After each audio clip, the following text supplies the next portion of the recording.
शादी की सुहागरात की सेज पर बैठी एक स्त्री का पति जब भोजन की थाली लेके अंदर आया तो पूरा कमरा भोजन की खुशबू से महक गया।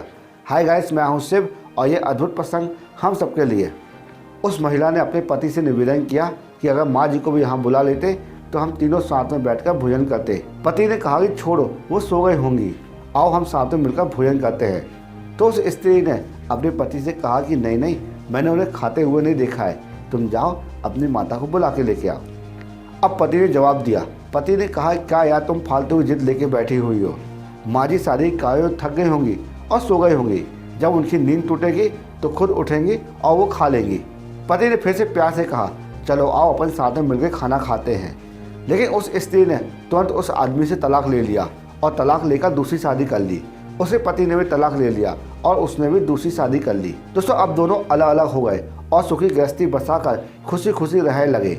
उस महिला के 2 पुत्र हुए जो कि बहुत ही आज्ञाकारी थे।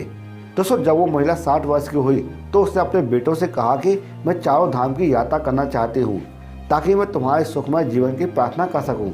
दोस्तों, बेटे तुरंत अपनी माँ को लेकर चारों धाम यात्रा में निकल गए।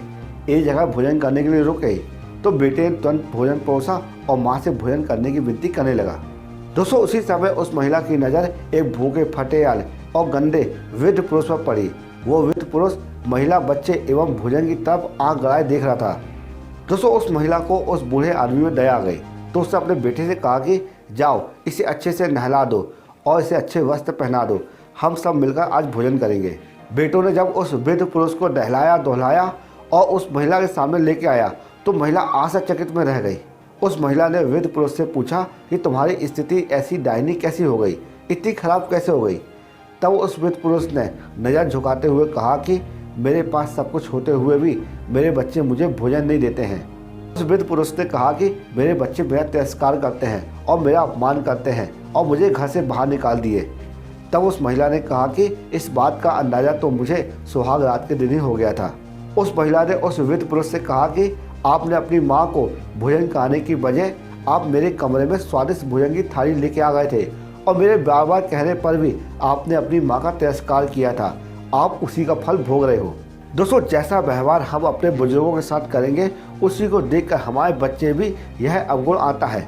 शायद यही परंपरा होती है। सदैव माँ बाप की सेवा ही हमारा दायित्व बनता है। जिस घर में माँ बाप हंसते हैं वहीं पर प्रभु बसते हैं।